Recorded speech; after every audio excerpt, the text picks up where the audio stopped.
बिस्मिल्लाहिर्रहमानिर्रहीम। अस्सलाम वालेकुम स्टूडेंट्स। आज अकाउंटिंग की क्लास में हम लोग सिंगल एंट्री का टॉपिक जो हमारा चल रहा है उसमें एक क्वेश्चन डिस्कस करेंगे। ये इलस्ट्रेशन नंबर 5 है। इसके अलावा मैंने आपको एक्सरसाइजेज जो है ना वो 10 तक करवाई हैं और ये इलस्ट्रेशन भी मैंने कहा था 6 तक आपने करनी है। इलस्ट्रेशन चूँकि सॉल्व होती हैं इसलिए इनमें कोई इशू नहीं है। कुछ हमने क्लास वैसे भी डिस्कस की थी पिछले लेक्चर्स के अंदर। तो आज ये इलस्ट्रेशन नंबर 5 ये एग्ज़ाम में दो या तीन बार पहले भी आ चुकी है, तो इसलिए अहम इलस्ट्रेशन होने के नाते इसके अंदर एक या दो पॉइंट ऐसे हैं जो डिस्कस करने वाले, मैं उनको आपके साथ शेयर करना चाहता हूँ। इलस्ट्रेशन नंबर 5 पेज 509 ओपन कीजिए सब लोग। The following are the assets and liabilities of Mr. Essen at the end and beginning of the year.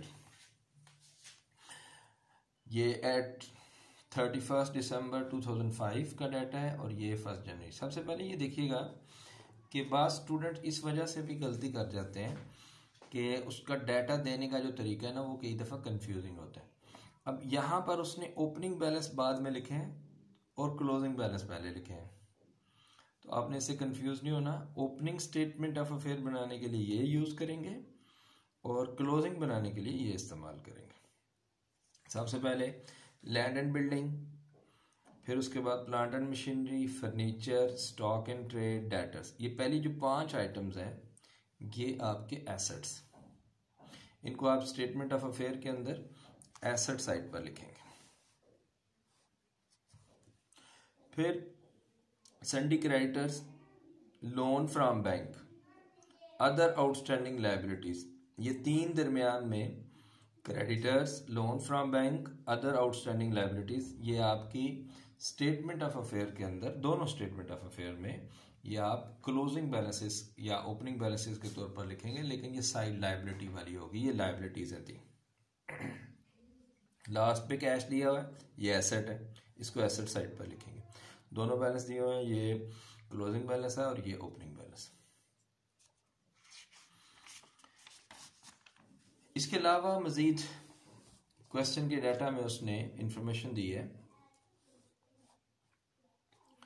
During the year mister essence had withdrawn ₹3000 in cash and ₹1500 in goods from the business. ये उसकी drawing, इसमें से 3000 cash और 1500 जो है goods की form में है। आप इन दोनों को ऐड कर लेते हैं और जब आप स्टेटमेंट ऑफ प्रॉफिट और लॉस बनाते हैं तो उसके अंदर आप लोग ड्राइंग को ऐड करते हैं क्लोजिंग कैपिटल को एडजस्ट करने के लिए। क्लोजिंग कैपिटल में ड्राइंग को आप ऐड करते हैं ताकि क्लोजिंग कैपिटल एडजस्ट हो सके। तो दोनों की अमाउंट 4500 बनेगी। इस 4500 को आप लोग क्लोजिंग कैपिटल के अंदर ऐड कर लेंगे प्रॉफिट और loss statement. He had also introduced ₹50,000 as additional capital. Additional capital को लेस किया जाता है क्लोजिंग कैपिटल में से और इसकी मदद से भी आपका क्लोजिंग कैपिटल एडजस्ट होता है। ठीक है, तो 2 काम आप क्लोजिंग कैपिटल को एडजस्ट करने के लिए करते हैं, एक ड्राइंग ऐड करते हैं और दूसरा एडिशनल कैपिटल लेस करते हैं। अ मशीन बुक वैल्यू ₹12,000, ये नया पॉइंट है। A machine book value ₹12,500 had been sold during the year for ₹15,000 and a new machine costing ₹29,000 was purchased in replacement। बहुत अच्छी तरह से इसको समझें। अब मशीन बुक वैल्यू 12,500, इसका मतलब ये है कि बुक्स के अंदर जो उसका बैलेंस था वो 12,500 था। ये बुक्स के अंदर बैलेंस से क्या मुराद है? आप जानते हैं जब आप कोई मशीन या कोई एसेट खरीदते हैं तो वक्त गुजरने के साथ और उसके इस्तेमाल की वजह से, उसके जो घिसने पिटने की वजह से उसकी वैल्यू में कमी आती है, जिसको डेप्रिसिएशन कहते हैं। डेप्रिसिएशन रिकॉर्ड की जाती है। डेप्रिसिएशन रिकॉर्ड करके जब उसका इफेक्ट अकाउंट के अंदर जाता है, मतलब जहाँ पर आप मशीन अकाउंट बनाते हैं, मशीन की वैल्यू जहाँ आपने लिखी होती है उसमें से आप हर साल डेप्रिसिएशन वाली रकम माइनस कर देते हैं। तो डेप्रिसिएशन वाली रकम माइनस करने के बाद जो बाकी रकम बच जाती है उसको आप उस तारीख की बुक वैल्यू कहते हैं।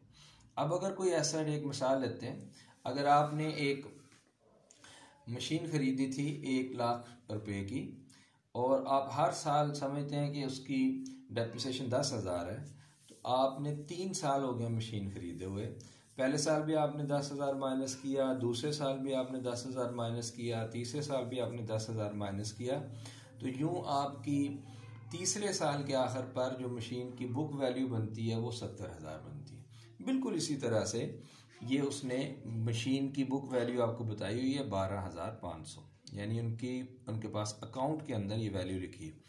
अब अगर 12,500 आपके ख्याल में उसकी वैल्यू 12,500 थी, लेकिन जब आपने उसको बेचा तो वो 15,000 में बिक गई।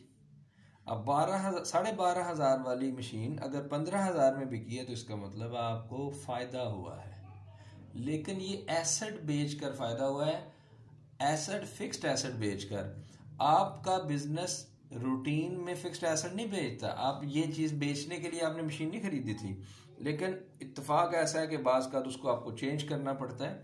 तो जब आप किसी एसेट को चेंज करते हैं तो वो बिजनेस की रूटीन एक्टिविटी तो नहीं होती, लेकिन उसकी वजह से भी प्रॉफिट या लॉस हो सकता है।